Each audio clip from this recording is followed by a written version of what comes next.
Again, welcome. Hello friends. Welcome to Hello friends.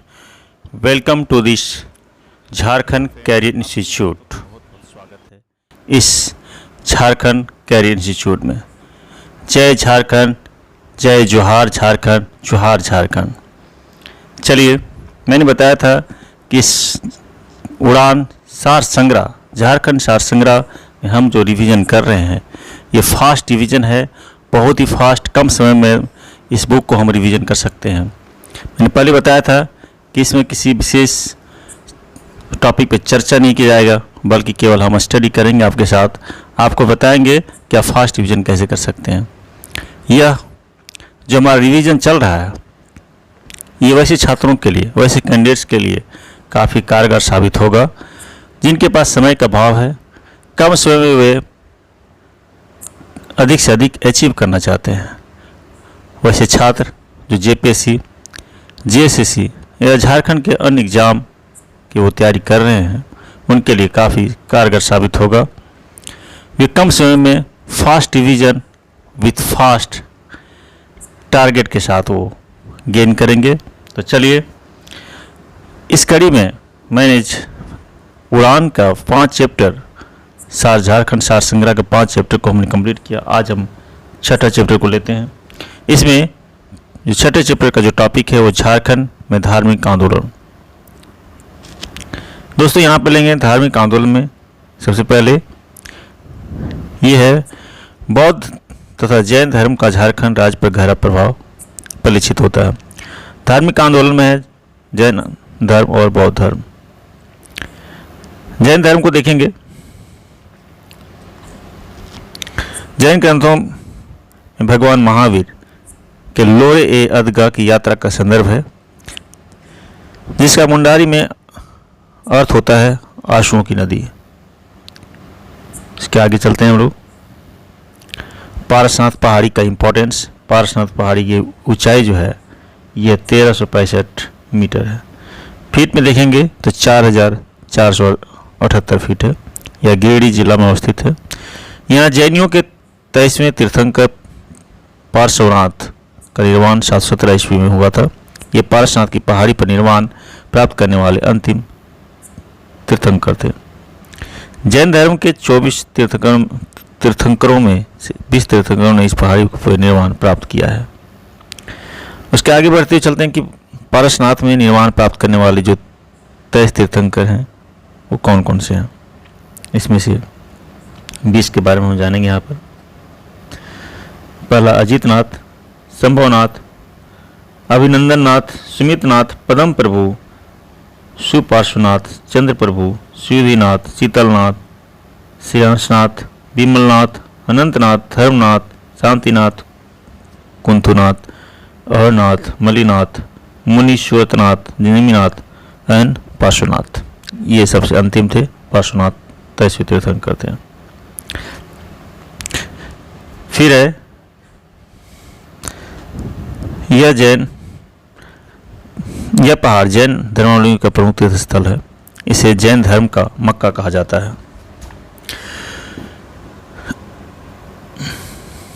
Next है छोटा नागपुर का मानभू, वर्तमान में धनबाद इसको बोलते हैं। यह जैन सभ्यता व संस्कृति का केंद्र था। इसके आगे हम जैन धर्म से संबंधित देखेंगे। हनुमान गांव कहते हैं इसको। उसके पहले दामोदर व कसाई नदी। दामोदर व कसाई नदियों की घाटी में से जैन धर्म संबंधी अवशेष प्राप्त हुए हैं। हनुमान गांव पलामू में स्थित है। यहाँ से जैनियों के कुछ पूजा स्थल अवशेष प्राप्त हुए हैं। नेक्स्ट है सिंहभूम के वेणुसागर से 7वीं शताब्दी की जैन मूर्तियाँ प्राप्त हुई है। सिंहभूम के आरंभिक निवासी जैन धर्म को मानने वाले थे, जिन्हें सरक कहा जाता था। ये गिरस्थ मतावलंबी थे। सरक सार्वक का बिगड़ा हुआ रूप है। हो जनजाति के लोग ने इसे सिंहभूम से बाहर निकाल दिया था। हम चल रहे हैं दोस्तों, यहाँ फास्ट रिवीजन की ओर बढ़ रहे हैं और इसको हम समझे केवल स्टडी कर रहे हैं। यहाँ पर केवल हम रिवीजन पढ़ने के तौर पे कर रहे हैं, ना कि मैं आपको काफ़ी कुछ समझा रहा हूँ। नेक्स्ट है कोलोबा पहाड़, यह चतरा जिले में स्थित है। इसका संबंध बौद्ध एवं जैन धर्म दोनों से है। यहाँ पर जैन व बौद्ध धर्म की अनेक मूर्तियां अवशेष विद्यमान प्राप्त है। इस पहाड़ पर 10वें तीर्थंकर शीतनाथ को ज्ञान की प्राप्ति हुई थी। यहाँ पर 9 जैन तीर्थंकरों की प्रतिमा है।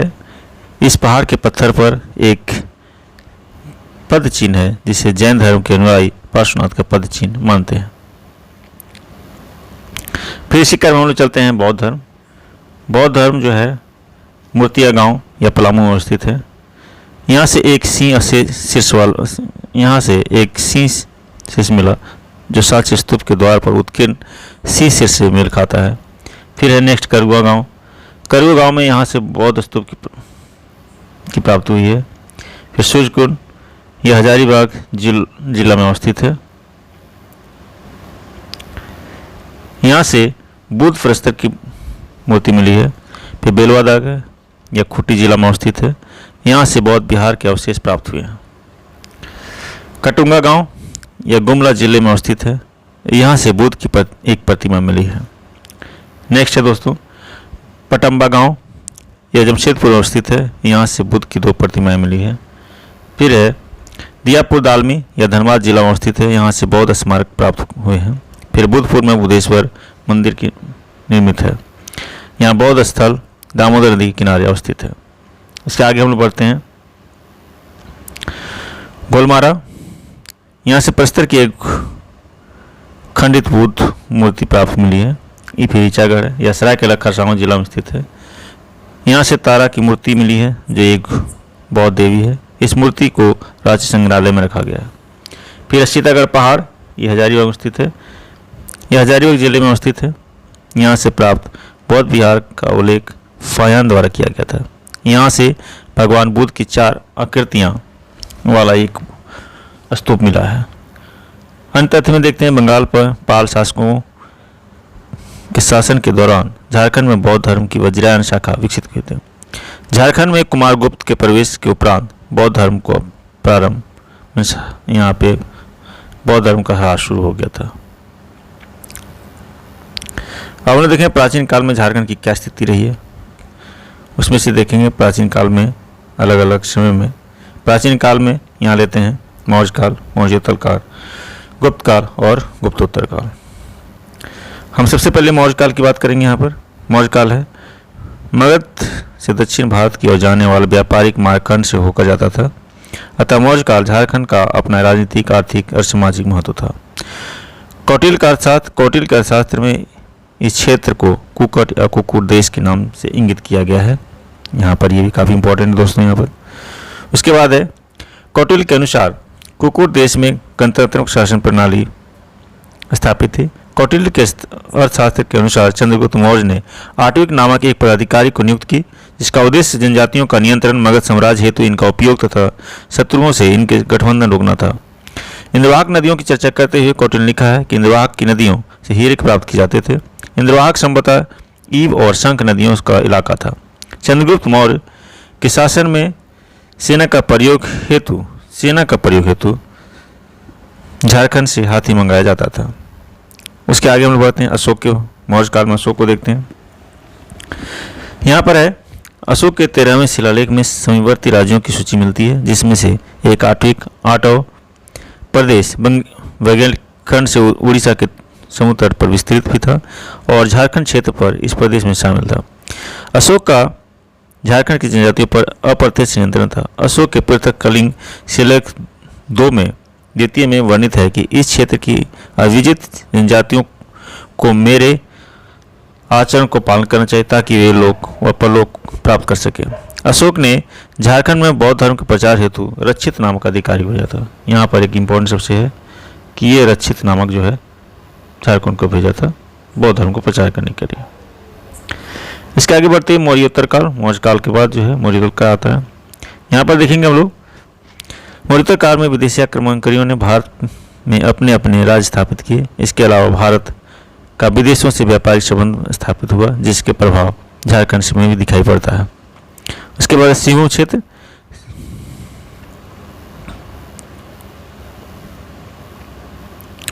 सिंहू क्षेत्र में हम लोग देखेंगे यहाँ पर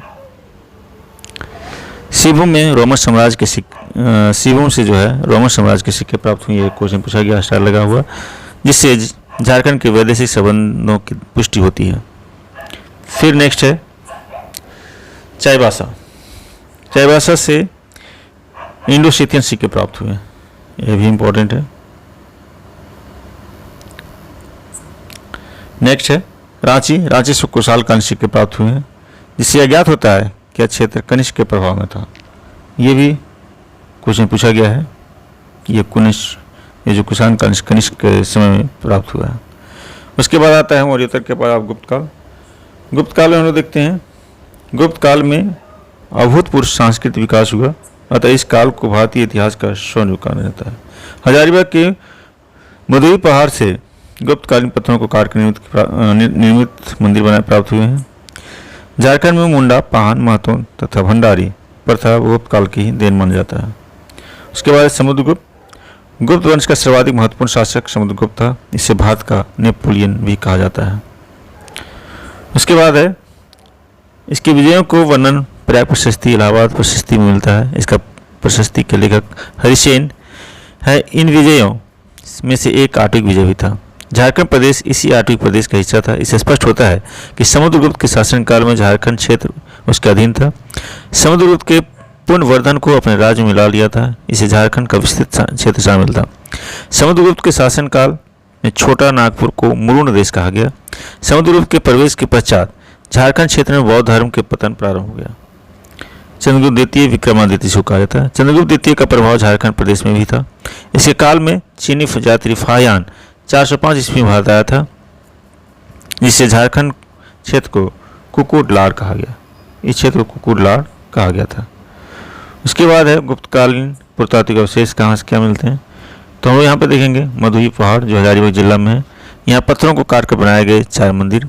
उसके सतगावा ये कोडरमा जिला में है।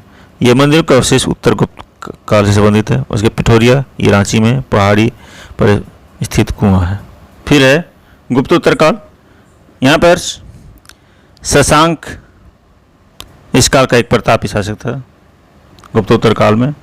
यहाँ पर देखेंगे गौड़ पश्चिम बंगाल पड़ता है को शासक शशांक इस काल में एक प्रतापी शासक था। शशांक के साम्राज्य का विस्तार संपूर्ण झारखंड, उड़ीसा तथा बंगाल तक था। शशांक ने अपने विस्तृत साम्राज्य को सुचारू रूप से चलाने के लिए 2 राजधानियों को स्थापित किया था। ये 2 राजधानी है संथाल परगना का बड़ा बाजार और दुलमी। प्राचीन काल के शासकों में यह प्रथम शासक था जिसकी राजधानी झारखंड क्षेत्र में थी। शशांक शैव धर्म का अनुयायी था तथा इसने झारखंड में अनेक शिव मंदिरों का निर्माण किया। शशांक के काल का प्रसिद्ध मंदिर वेणुसागर है, जो कि एक शिव मंदिर था। यह मंदिर सिंहभूम और मयूरभंज की सीमा क्षेत्र पर स्थित कोचांग में स्थित था। उसके आगे शशांक ने बौद्ध धर्म के प्रति असहिष्णुता की नीति अपनाई, जिसका उल्लेख वेनसांग ने किया था। शशांक ने झारखंड के सभी बौद्ध केंद्रों को नष्ट किया। इस तरह झारखंड में बौद्ध जैन धर्म के पर हिंदू धर्म की महत्ता स्थापित हो गई। अब हम लेते हैं हर्षवर्धन को।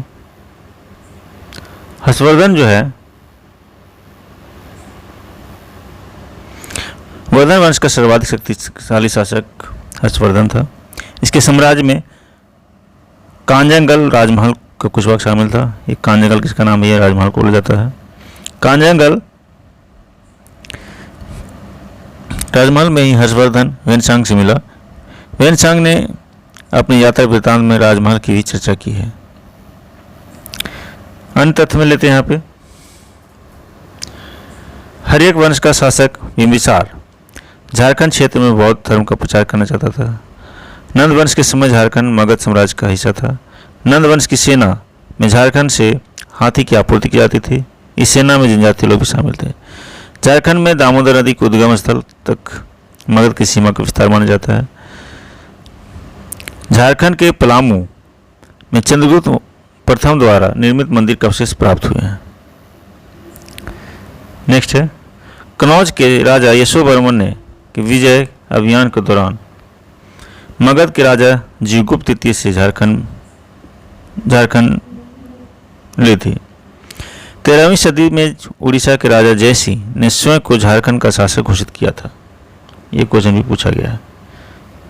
उड़ीसा का राजा जो है जयसिंह ने झारखंड का राजा घोषित किया था।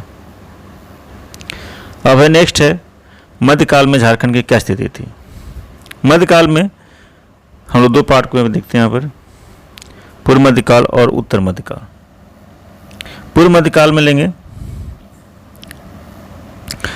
हर्षवर्धन की मृत्यु और दिल्ली सल्तनत की स्थापना के बीच की अवधि को पूर्व मध्यकाल कहा जाता है। झारखंड राज्य का संबंध पूर्व मध्यकाल से भी रहा है। यहाँ पे देखेंगे महामाया मंदिर जो है गुमला में स्थित है। हापामुनि गांव में स्थित महामाया मंदिर इस बात का प्रमाण है कि झारखंड राज्य का संबंध पूर्व मध्यकाल से है। महामाया मंदिर का निर्माण नागवंशी शासक गंजघट राय ने 908 ईस्वी में करवाया था। सियानाथ देव के द्वारा इसमें विष्णु की प्रतिमा स्थापित की गई। इस मंदिर के प्रथम पुरोहित द्विज हरिनाथ नामक मराठा ब्राह्मण था। यह गंजघट राय का धार्मिक गुरु था। टांगीनाथ मंदिर ये भी गुमला में है। टांगीनाथ मंदिर जो है गुमला स्थित है। इस मंदिर का निर्माण बीसी काल में हुआ था। फिर है छिन्नमस्तिका मंदिर। रेरप्पा रामगढ़ में अष्टभुजी छिन्नमस्तिका शक्ति पीठ के रूप में जाना जाता है। ये पूर्व मध्यकाल की पुष्टि करता है। छिन्नमस्तिका बौद्ध वज्रयोगिनी का ही हिंदू प्रतिरूप है। फिर इसका इटखोरी चतरा की बात करते हैं। झारखंड के इटखोरी चतरा से पाल शासक महेंद्र पाल के शिलालेख मिले हैं। पाल काल में ही इटखोरी में मां भद्रकाली की मूर्ति निर्माण किया गया है। बख्तियार खिलजी उत्तर मध्यकाल की बात करते हैं हम लोग। 1200 ईस्वी में 13वीं शताब्दी में बख्तियार खिलजी ने झारखंड होकर बंगाल के सेन वंशी शासक लक्ष्मण सेन की राजधानी नदिया पर आक्रमण किया। गुलाम वंश के इल्तुतमिश और बलवन के समय झारखंड इनके प्रभाव मुक्त था, क्योंकि उस समय नागवंशी राजा हरिकर्ण प्रभावशाली और शक्तिशाली राजा था। फिर है अलाउद्दीन खिलजी। अलाउद्दीन खिलजी ने 1310 ईस्वी में अपने सेनापति छज्जू मलिक को नागवंशी राज पर विजय प्राप्त करने के लिए भेजा था। अलाउद्दीन खिलजी ने के सेनापति छज्जू मलिक ने नागवंशी शासक को कर देने के लिए विवश कर दिया। अलाउद्दीन खिलजी का सेनापति मलिक काफूर दक्षिण भारत के विजय अभियान पर जाते समय झारखंड से गुजरा था। नागवंशी राजा फनी मुकुट राय व वेणुकर्ण ने अलाउद्दीन खिलजी की अधीनता स्वीकार की थी। नेक्स्ट है मोहम्मद बिन तुगलक। तुगलक वंश के शासक मोहम्मद बिन तुगलक का सेनापति मलिक बया हजारीबाग क्षेत्र में चाय चप्पा आ पहुंचा, जहां संथाली स्रोत के अनुसार यह आक्रमण इब्राहिम अली के नेतृत्व में हुआ था। इसके दौरान इब्राहिम अली द्वारा बीघा के किले पर आक्रमण भी किया और अधिकार के बाद संथाल लोग अपने सरदार के साथ भाग गए। मलिक बया ने हजारीबाग के चाय किला को जीतकर फतेह खान का दौरा के हवाले कर दिया। फतेह खान दौरा के हवाले उन्होंने कर दिया था, ये फतेह खान। उसके बाद है मोहम्मद बिन तुगलक ने छजुद्दीन आजमुल मुल्क को शतगांवा का शासक नियुक्त किया। तुगलक काल के समय नागवंशी राजा हरिकर्ण था। फिर है फिरोज शाह तुगलक। फिरोज शाह तुगलक ने बंगाल के शासक शमशुद्दीन शाह को पराजित कर हजारीबाग का शतगांव विजय प्राप्त किया। इसे अपने जीते हुए क्षेत्रों को राजधानी बनाया। फिर लोधी वंश। लोधी वंश के सुल्तानों के प्रभाव से झारखंड लगभग मुक्त था।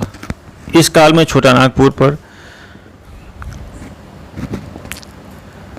नागवंशी राजा प्रतापगढ़, छत्रगढ़ और बिहारगढ़ थे। लोधी वंश के समकालीन उड़ीसा के गजपति वंश का सामना झारखंड को करना पड़ा। कपिलेंद्र गजपति वंश का संस्थापक था। उस समय दक्षिणी पूर्वी भारत का एक शक्तिशाली शासक था। उसमें दक्षिणी पूर्वी भारत का एक शक्तिशाली क्षेत्र था। उसने संथाल परगना हजारीबाग छोड़कर नागवंशी राज्य के बहुत बड़े भाग को अपना प्रभाव में ले लिया था।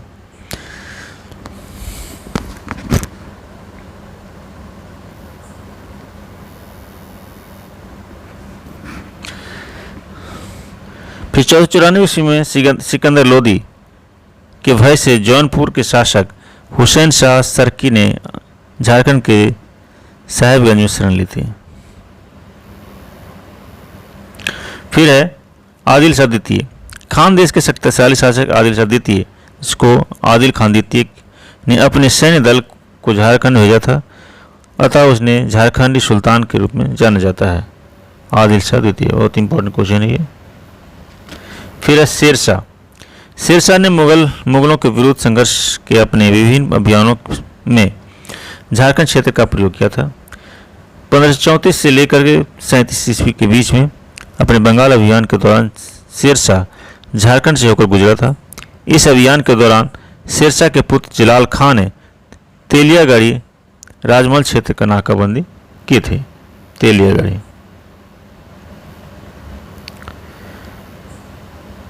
नेक्स्ट है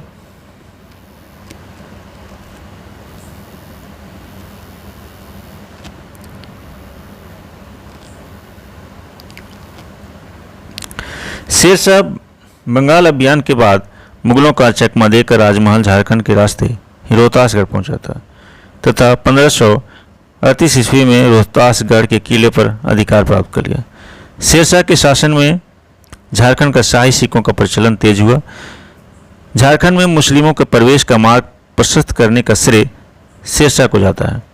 1538 ईस्वी में शेरशाह ने के सेनापति खवास खां, ये है खवास खां,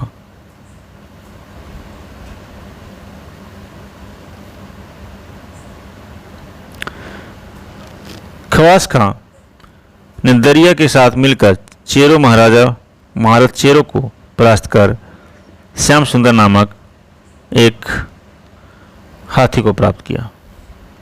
1539 ईस्वी में चौसा के युद्ध में शेरशाह ने मुगल शासक हुमायूं को पराजित किया तो रोहतास के से बीरभूम तक अपने साम्राज्य का विस्तार किया। इसके बाद लगभग 35 वर्षों तक राजमहल क्षेत्र पर शेरशाह और उसके वंशजों का अधिकार रहा। फिर है नेक्स्ट हुमायूं।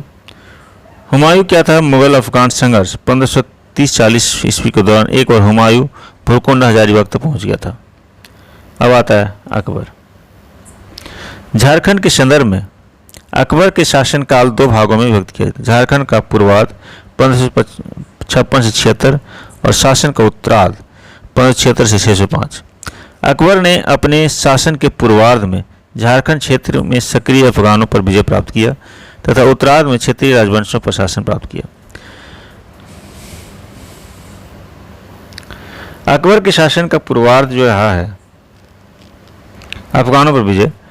अकबर के विरुद्ध अभियान में अफगानों ने झारखंड के क्षेत्र का उपयोग किया। 1575 ईस्वी में टकरोई की लड़ाई के बाद जुनैद कर्रानी ने बिहार जाने के क्रम में रामपुर, वर्तमान में रामगढ़ में रुका, जहां इनका पीछा करते हुए मुगलों की सेना भी आ गई। यहां जुनैद कर्रानी और मुगलों की सेना के बीच में हुए रामपुर की लड़ाई में मुगलों की जीत हुई।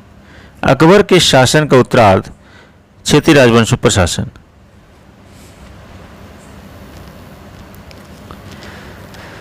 पहला है छोटा नागपुर खास का नागवंश। छोटा नागपुर खास कर नागवंश। अकबर नागवंशी की राजधानी कोकरा खुखरा को अपने नियंत्रण में लेना चाहता था। इसका प्रमुख कारण दक्षिण भारत जाने हेतु या युद्ध में इस क्षेत्र का उपयोग सामरिक कारण, साम्राज्य विस्तार, राजनीतिक कारण, इस क्षेत्र की आर्थिक समृद्धि, आर्थिक कारण आदि थे। अकबर ने 1550 ईस्वी में शाहबाज खां को झारखंड पर विजय प्राप्त करने हेतु भेजा था। इस युद्ध में नागवंशी शासक मधुकरण शाह की पराजय हुई तथा मधुकरण शाह ने वार्षिक मालगुजारी देना स्वीकार किया। बाद में मधुकरण शाह ने उड़ीसा के शासक कुतुल खां एवं उसके पुत्र निसार खां के विरुद्ध मुगल मनसबदार मान सिंह के अभियान 1590-92 में मुगलों का साथ दिया। फिर है पलामू का चेरो वंश। 1589 ईस्वी में राजा मान सिंह को अकबर ने बिहार झारखंड का सूबेदार नियुक्त किया। मान सिंह ने 1590 ईस्वी में पलामू के चेरो राजा भागवत राय को पराजित कर मुगलों की अधीनता स्वीकार करने के हेतु विवश कर दिया।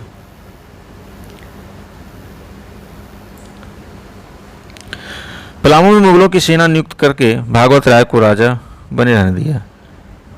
1605 ईस्वी में अकबर की मृत्यु के बाद चेरों ने मुगलों की सेना को मार भगाया तथा पलामू पर पुनः अपनी सत्ता स्थापित कर ली। सिंहभूम का सिंह वंश 1592 ईस्वी में उड़ीसा अभियान 1592 ईस्वी में उड़ीसा अभियान हेतु जाते समय मानसिंह सिंहभूम क्षेत्र से होकर गुजरा। इस समय सिंहभूम के पुरहाट में शिववंशी राजा रंजीत सिंह का शासन था। मानसिंह ने इस दौरान रंजीत सिंह के मुगलों को अधीनता स्वीकार करने हेतु विवश कर दिया तथा उसे अपने अंगरक्षक दल में शामिल कर दिया। 1592 ईस्वी में ही मानसिंह ने राजमहल साहिबगंज को बंगाल की राजधानी बनाया। मानसिंह ने परकोटा व महल वाले नगरों को संयुक्त रूप से अकबर नगर नाम दिया। ये भी इंपॉर्टेंट क्वेश्चन है, अकबर नगर। फिर है मानभूम व हजारीबाग के राजवंश 1590-91 ईस्वी में मानसिंह मिदनापुर के अभियान पर जाते समय मानभूम से गुजरा। इस दौरान उसने परा तथा तेलकोपी के मंदिरों को जीर्णोद्धार किया। फिर है आइनेकबरी के अनुसार हजारीबाग के 6 और चंपा परगना बिहार सूबा में शामिल था, जिसको वार्षिक मालगुजारी 15,500 रुपये निर्धारित की गई। फिर अब आते हैं जहांगीर को। झारखंड के संदर्भ में जहांगीर के शासनकाल का संबंध छोटा नागवंश के नागवंश, पलामू के चेरो वंश, विष्णुपुर व पंचेत पर आक्रमण तथा शाहजहां शाहजादा खुर्रम को राजमहल अपमान से थे। छोटा नागपुर खास का जो यहाँ पर हम देखेंगे नागवंश की बात करते हैं। जहांगीर की आत्मकथा तजु के जहांगीरी में छोटा नागपुर क्षेत्र में सोने की प्राप्ति का उल्लेख मिलता है। आत्मकथा तजु के जहांगीरी में जहांगीर ने स्थानीय लोगों द्वारा शंख नदी से हीरे प्राप्त करने के तरीकों का वर्णन किया है। जहांगीर इस क्षेत्र की नदियों से मिलने वाले हीरों के कारण इन पर अधिकार करना चाहता था। जहांगीर के समय कोकरा पर शासन दुर्जनशाल मधुकरण शाह का उत्तराधिकारी था, जिसने मुगलों की अधीनता स्वीकार करने और मालगुजारी देने से मना कर दिया। जहांगीर ने 1612 ईस्वी में जफर खां को बिहार का नया सूबेदार नियुक्त किया तथा उसे कोकरा क्षेत्र पर अधिकार करने का आदेश दिया, परंतु बीमारी होने के कारण जफर खां की मृत्यु हो गई और जहांगीर की इच्छा अधूरी रह गई। जहांगीर ने 1615 ईस्वी में इब्राहिम खां को बिहार का सूबेदार नियुक्त किया तथा उसे कोकरा झारखंड पर विजय प्राप्त करने हेतु भेजा। इस दौरान इब्राहिम खां ने इस क्षेत्र पर विजय प्राप्त कर लिया तथा हीरों के लिए प्रसिद्ध शंख नदी को अपने अधिकार में ले लिया। इब्राहिम खां ने नागवंशी राजा दुर्जनशाल को मुगलों की अधीनता स्वीकार करने हेतु आदेश दिया तथा इसमें मना करने पर दुर्जनशाल को 12 वर्षों तक 1615 से 27 तक ग्वालियर के किले में बंदी बनाकर रखा। इस अभियान से जुड़े सभी व्यक्तियों को पुरस्कृत किया तथा इब्राहिम खां को फात जंग की उपाधि धारण किया। ये भी क्वेश्चन इंपॉर्टेंट है। इसके आगे चलते हैं हम लोग। 1627 ईस्वी में जहांगीर के दरबार में एक हीरे के असलियत को लेकर विवाद हो गया। इन हीरों को परखने हेतु दुर्जनशाल को ग्वालियर से शाही दरबार में बुला लिया। दुर्जनशाल के द्वारा हीरे का पहचान कर लेने के बाद जहांगीर ने खुश होकर दुर्जनशाल को शाह की पदवी प्रदान करते हुए मुक्त कर दिया तथा उसका राज वापस कर दिया। इसके बदले दुर्जनशाल के मुगल शासक जहांगीर को 6,000 रुपये वार्षिक दर के देना स्वीकार किया। ये कर के जो रुपया है ये 6,000 रुपया। फिर है पलामू का चेरो वंश 1607 ईस्वी में अबुल फजल के पुत्र अफजल खां को जहांगीर ने बिहार का सूबेदार नियुक्त किया। अफजल खां ने जहांगीर का आदेश से पलामू को चेरो राजाओं के विरुद्ध एक सैन्य अभियान चलाया। उसके आक्रमण के समय पलामू का चेरोवंशी शासक अनंत राय था, परंतु आक्रमण के 2 सप्ताह के भीतर बीमारी से अफजल खां की मृत्यु हो गई और यह अभियान असफल हो गया। 1612 में अनंत राय की मृत्यु के पश्चात सबल राय पलामू का शासक बना। इसने अपने राज्य का विस्तार सड़क के आजम जीटी रोड पर चौपारण हजारीबाग तक किया। सबल राय बंगाल की ओर जाने वाले मुगल काफिलों को लूट लिया करता था। इससे शाहजहां नाराज हो गया और सबल राय को बंदी बनाकर दिल्ली में लाने का आदेश दिया। जहांगीर ने अपने मनोरंजन हेतु सबल राय को एक बाघ से लड़ने का आदेश दिया। इस लड़ाई में सबल राय की मृत्यु हो गई। सबल राय की मृत्यु को समाचार मिलते ही चेरों ने सीमावर्ती मुगल क्षेत्रों में उत्पात मचाना प्रारंभ कर दिया। इसका मुगल अधिकारी ने दमन कर दिया। फिर है बिष्णुपुर व पंचेत पर आक्रमण। बिष्णुपुर और पंचेत पर आक्रमण देखेंगे यहाँ पर। जहांगीर के शासनकाल में मुगल सेना ने मानवों के विष्णु पर अधिकार करने में सफलता प्राप्त की। जहांगीर द्वारा 1607 ईस्वी में अफजल खां को बिहार का सूबेदार नियुक्त किया। अफजल खां ने बंगाल के मुगल सूबेदार इस्लाम खां के साथ मिलकर पंचेत के जमींदार वीर हमीर को पराजित किया। नेक्स्ट है खुर्रम खां, इसको शाहजहां बोला जाता है, का राजमहल पर आगमन था। खुर्रम जहांगीर का पुत्र था तथा दक्षिणी भारत का मुगल सूबेदार था। खुर्रम ने 1682 में मुगल बादशाह जहांगीर के विरुद्ध विद्रोह कर दिया और वर्धमान होते हुए राजमहल पहुंच गया। खुर्रम ने राजमहल क्षेत्र पर बंगाल के मुगल सूबेदार इब्राहिम खां को एक लड़ाई में मार दिया तथा राजमहल पर अधिकार कर लिया। बाद में मुगल बादशाह से सुलह होने के पश्चात खुर्रम पुनः दक्षिण भारत लौट गया। फिर है शाहजहां। झारखंड के संदर्भ में शाहजहां के शासनकाल का संबंध छोटा नागपुर के खास वंश, पलामू के चेरो वंश, सीमों के सिंह वंश तथा अन्य क्षेत्रीय वंशों से संबंधित है।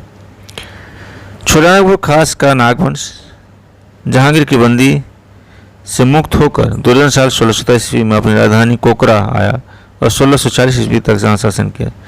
दुर्जन साल ने सुरक्षा की दृष्टि से अपनी राजधानी कोकरा से दोयसा स्थानांतरित कर लिया, जो लगभग 100 वर्ष तक नागवंशियों की राजधानी बना रहा।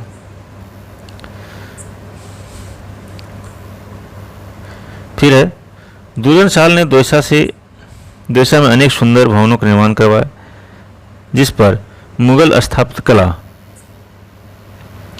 का स्पष्ट प्रभाव था। इन भवनों में नवरत्नगढ़ नामक महल सर्वाधिक महत्वपूर्ण था। इस भवन में मुगलों से प्रभावित झरोखा दर्शन की भी व्यवस्था थी। दुर्जन साल की मृत्यु के उपरांत 1640 में रघुनाथ शाह 1640-90 तक नागवंशी शासक था। रघुनाथ शाह के शासनकाल में खानजादा मुगल सैन्याधिकारी ने आक्रमण किया, जिसके परिणाम स्वरूप रघुनाथ शाह के मुगल बादशाह को मालगुजारी देना स्वीकार करके संधि कर ली। पलामू का चेरो वंश। शाहजहां के शासनकाल के समय पलामू का शासक प्रताप राय सहबल राय का उत्तराधिकारी था। यह अत्यंत शक्तिशाली एवं समृद्ध शासक था। 1632 ईस्वी में बिहार के मुगल सूबेदार अब्दुल्ला खान ने पलामू क्षेत्र के मालगुजारी को 1,36,000 रुपये कर दिया, जिसे देने हेतु प्रताप राय ने लोगों को अधिकाधिक धन वसूलने पर प्रयास किया। मुगलों द्वारा मालगुजारी की राशि का निरंतर बढ़ाया जाता रहा, जिसके परिणामस्वरूप प्रताप राय ने कर देना बंद कर दिया। शाहजहां ने शाइस्ता खां को बिहार का नया सूबेदार नियुक्त किया तथा पलामू पर अधिकार करने का आदेश दिया। शाइस्ता खां ने 1641 ईस्वी में पलामू के चेरों राज्य पर आक्रमण किया। प्रताप राय ने इस आक्रमण के बाद शाइस्ता खां के से संधि करते हुए 80,000 रुपये देने तथा पटना में हाजिर लगाना स्वीकार किया। ये भी काफ़ी इम्पोर्टेंट है। 80,000 रुपये प्रताप राय 80,000 रुपये प्राप्त करके शाइस्ता खां 1642 ईस्वी में पटना लौट आया। 1642 में प्रताप राय ने मुगल शासक को वार्षिक मालगुजारी नहीं दिया। 1643 ईस्वी में शाहजहां ने इतिकाद खां को बिहार का सूबेदार नियुक्त किया तथा पलामू के शासक के विरुद्ध कार्रवाई करने का आदेश दिया। इतिकाद खां ने जबरदस्त खां को पलामू पर आक्रमण करने हेतु भेजा, परंतु मुगलों की सेना को पलामू की ओर आता देकर प्रताप राय ने संधि करने हेतु प्रस्ताव दिया। इस प्रस्ताव से प्रताप राय ने 1 लाख रुपये तथा एक हाथी देने के अतिरिक्त साथ में पटना चलने की स्वीकृति प्रदान कर ली। इतिकाद खां की सिफारिश पर 1644 ईस्वी में शाहजहां ने प्रताप राय को 1,000 मनसब प्रदान किया तथा पलामू को उसी के अधिकार में देते हुए 1 करोड़ रुपये का सालाना मालगुजारी तय की। पलामू पर आक्रमण का प्रताप राय को संधि हेतु विवश करने वाले जबरदस्त खां को 2 हाजिर मनसबदार नियुक्त किया। प्रताप राय की मृत्यु के बाद पलामू पर कुछ समय तक भोपाल राय तथा उसके बाद मेदिनी राय को शासन रहा। पुराना पलामू किला का निर्माण प्रताप राय के शासनकाल में हुआ था। बाद में मेदिनी राय ने यहाँ पर नया किला का निर्माण किया। नेक्स्ट है सिंहभूम का सिंह वंश। शाहजहाँ के समय सिंह वंशी शासक उड़ीसा के मुगल सूबेदार का माध्यम से मालगुजारी देते थे। अन्य क्षेत्रीय वंश यहाँ पर देखेंगे। शाहजहाँ के शासनकाल में पंचायत के राजा वीर नारायण सिंह ने मुगलों से पराजित होने के बाद अपनी राजधानी को पराजित किया। नेक्स्ट है 1639 ईस्वी में बंगाल की राजधानी राजमहल थी। यहाँ पर मुगलों का एक टकसाल भी था। औरंगजेब ने शासनकाल में बंगाल की राजधानी को राजमहल से परिवर्तित करते हुए ढाका कर दिया। फिर है शाह शुजा। शाह शुजा शाहजहाँ का पुत्र था। यह बंगाल और उड़ीसा का गवर्नर था। इसने भी राजमहल को अपनी राजधानी बनाया। फिर है नेक्स्ट औरंगजेब।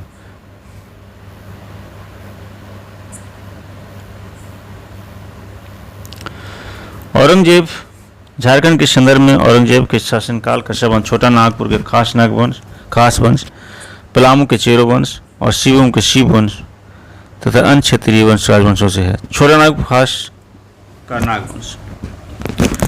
नागवंशी शासक रघुनाथ शाह 1640 से 1690, राम शाह 1690 से 1715 ईस्वी औरंगजेब के समकालीन थे। औरंगजेब के शासनकाल में अधिकांश समय तक कोकरा का नागवंशी राजा रघुनाथ शाह था।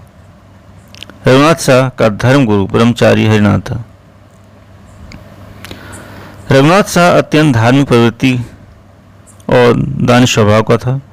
रघुनाथ शाह के शासनकाल में लक्ष्मी नारायण तिवारी ने मदन मोहन मंदिर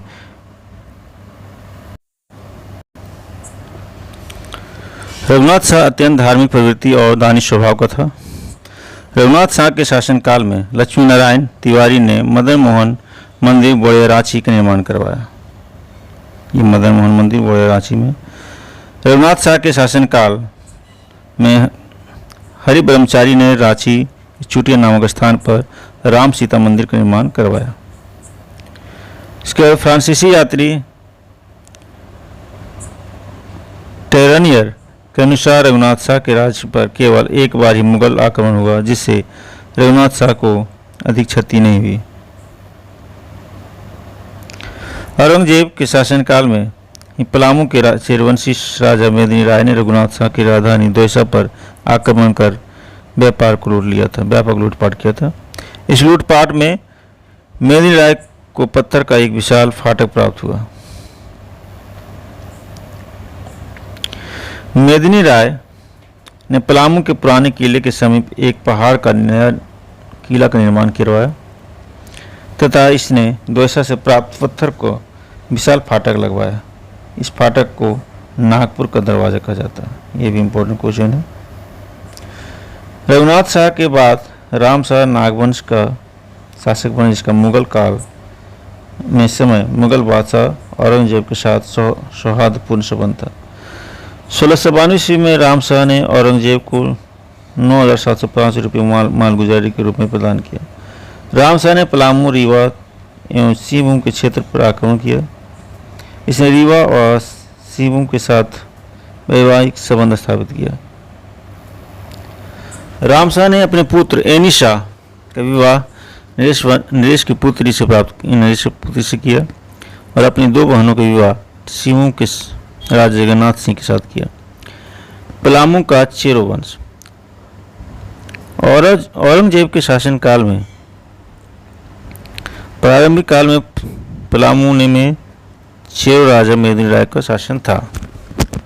नेक्स्ट है मेदिनी राय 1658 से 74 ईस्वी में सर्वाधिक शक्तिशाली चेरोवंशी शासक था।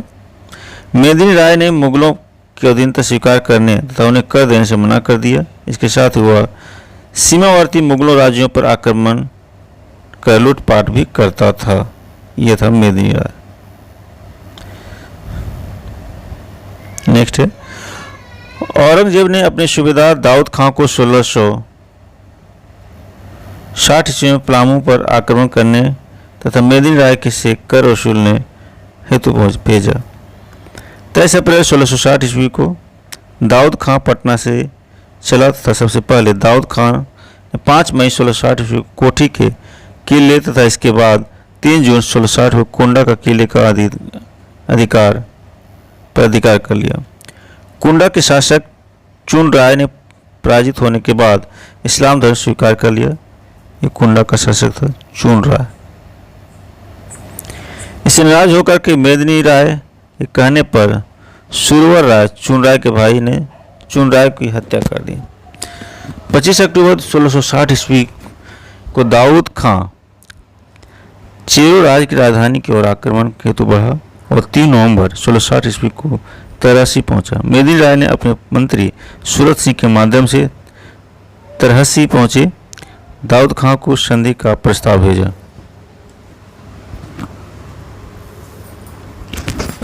दाऊद खां ने संधि के इस प्रस्ताव की सूचना औरंगजेब को भेजी तथा बादशाह को उत्तर आने तक युद्ध विराम घोषणा की। इसी बीच पलामू के राजा के कुछ लोगों ने मुगलों के एक काफिले को लूट लिया। इससे नाराज होकर दाऊद खां पलामू पर आक्रमण करने हेतु राजधानी तक आ गया। मेदिनी राय युद्ध की तैयारी करने लगा। इसी दौरान औरंगजेब ने मेदिनी राय को इस्लाम धर्म स्वीकार करने तथा एक निश्चित दर से कर देने हेतु प्रस्ताव भेजा। इसे स्वीकार करने पर मेदिनी राय को उसके पद पर बने रहने की देने का प्रस्ताव था। मेदिनी राय ने औरंगजेब का प्रस्ताव ठुकरा दिया और युद्ध की घोषणा कर दी। औरंगा नदी के तट पर स्थित नए किले के समीप मुगलों की सेना और मेदिनी राय के बीच युद्ध शुरू हो गई। इसमें अंग्रेजों की सेना भारी पड़ी तथा मेदिनी राय की ओर सेना कमजोर पड़ गई। यहाँ पर जो अंग्रेजों की सेना लिखा गया, अंग्रेजों की सेना हुई, मुगलों की सेना होगी, ये थोड़ा सा रॉन्ग प्रिंट हुआ है। फिर मेदिनी राय ने किले से कीमती सामान देकर महिलाओं और बच्चों को जंगल में भेज दिया और स्वयं नए किले में ही रुक गया।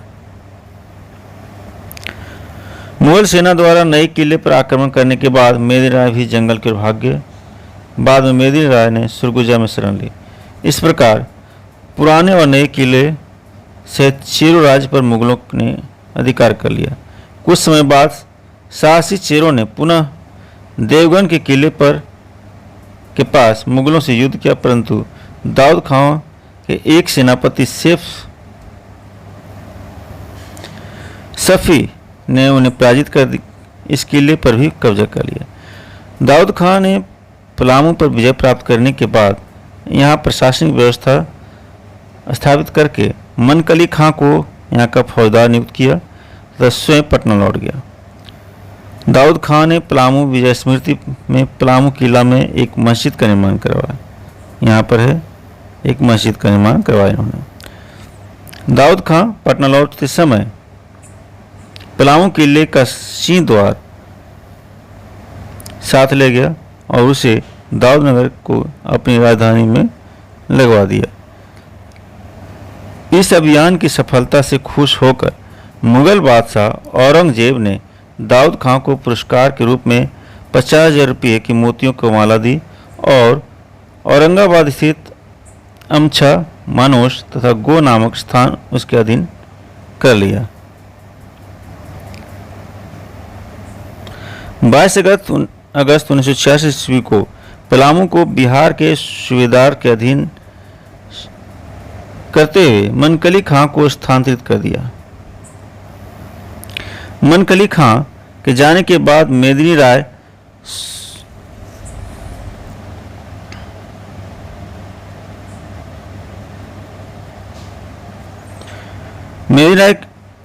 मनकली खां के जाने के बाद मेदिनी राय सुरगुजा से पुनः पलामू लौट गया और अपने राज्य पर अधिकार कर लिया। मेदिनी राय ने अपनी बुद्धिमत्ता नीति के द्वारा शीघ्र ही पलामू राज्य पर आर्थिक स्थिति को सुदृढ़ कर लिया। मेदिनी राय को न्यासी राजा की संज्ञा दी जाती है। न्यासी राजा की संज्ञा मेदिनी राय को दी जाती है। मेदिनी राय का शासनकाल को चेरो शासन का स्वर्ण युग कहा जाता है। ये काफ़ी इंपॉर्टेंट है। फिर 1634 ईस्वी में मेदिनी राय की मृत्यु हो गई। इसके बाद पलामू पर क्रमशः रुद्र राय, दिक्पाल राय और साहेब राय का शासन रहा। अन्य क्षेत्रीय वंश इसका इस तरह से रहेगा। औरंगजेब के शासनकाल में हजारीबाग क्षेत्र में 5 प्रमुख राज रामगढ़, कुंडा, छय, कैंडी एवं खड़गडिया थे। इसने रामगढ़ सर्वाधिक महत्वपूर्ण था, इसमें सबसे महत्वपूर्ण रामगढ़ था। इस समय व इसके बाद 1667 से 24 तक 1724 तक रामगढ़ का राजा दलेल सिंह था।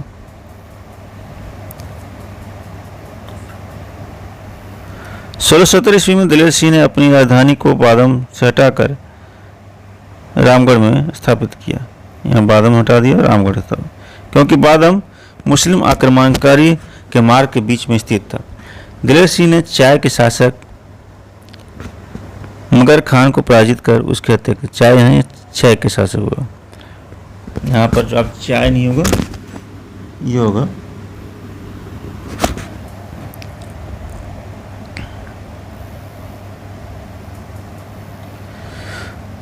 रामगढ़ राज्य के उत्तरी पूर्वी भाग में खगड़िया स्थित था तथा यह हमेशा औरंगजेब के आक्रमण से बचा रहा। कुंडल राज्य की स्थापना औरंगजेब के एक उत्तराधिकारी राम सिंह ने की थी। 1669 ईस्वी में औरंगजेब ने राम सिंह को मराठों पिंडरियों से रक्षा हेतु बावालतार, पिंभोरी, बरवाड़ी व नागदरा की जिम्मेदारी प्रदान की। केंद्रीय राज्य वर्तमान चतरा जिले में स्थित था, जिसके पूर्व में 6 राज्य स्थित था। औरंगजेब द्वारा बंगाल की राजधानी को राजमहल से ढाका स्थानांतरित करने के बाद 1695-96 में मिदनापुर बंगाल के शोभा सिंह व उड़ीसा के अफगान रहीम खान के राजमहल क्षेत्र में लूटपाट तथा इस पर कब्जा कर लिया। 1647 में जबरदस्त खां ने इस क्षेत्र में पुनः मुक्त कर दिया इसको। मराठा के आक्रमण के परिणाम स्वरूप झारखंड पर मुगलों का प्रभाव समाप्त हो गया। झारखंड में धनबाद एक ऐसा क्षेत्र था जो मुस्लिम आक्रमणों से पूर्णतः बचा रहा। ये झारखंड का एकमात्र धनबाद क्षेत्र था। अन्य तथ्य में लेते हैं, पाल शासकों के काल में झारखंड में बौद्ध धर्म का वज्रयान शाखा विस्तार हुआ। उड़ीसा के राजा नरसिंह द्वितीय ने 12वीं सदी के स्वयं को झारखंड का राजा घोषित किया। गुलाम वंश के समय झारखंड की सीमा में मुस्लिम सेनाओं की छावनी स्थापित की गई। इल्तुतमिश का तथा बलवन के शासनकाल में झारखंड गुलाम वंश का प्रभाव से मुक्त रहा। इल्तुतमिश तथा बलवन के समय झारखंड में शक्तिशाली नागवंश राजा हरिकर्ण का शासन था। कोकरा के नागवंशी शासकों को मुगल कालीन ग्रंथों में इसे बोला जाता है जमींदार ए खां आलमा, हीरों के खान का मालिक से संबंधित किया गया। इस तरह से हमने देखा कि यहाँ पर लगभग 2 चैप्टर्स झारखंड शासन संग्रह को कंप्लीट किया है और ये काफ़ी जेपीएससी और अन्य एसएससी एग्जाम तैयारी करने के लिए काफ़ी हेल्पफुल और मददगार साबित होगा। मैंने पहले बता दिया था कि यहाँ पर कुछ समझाया नहीं जा रहा, बिल्कुल एक स्टडी हम एक पढ़ने के तौर तरीके फास्ट रिवीजन कैसे कर सकते हैं। तो हम समझते हैं कि यह वीडियो आपके लिए कारगर साबित होगा और काफ़ी मददगार साबित होगा, ताकि एग्ज़ाम के डर से आप दूर रहें, उसके भय से मुक्त रहें, तनाव से दूर रहें और हम आपकी एक भविष्य की उज्जवल भविष्य की कामना करते हुए इस तरह का वीडियो आपके सामने प्रस्तुत कर रहे हैं। जय झारखंड, जोहार झारखंड, धन्यवाद।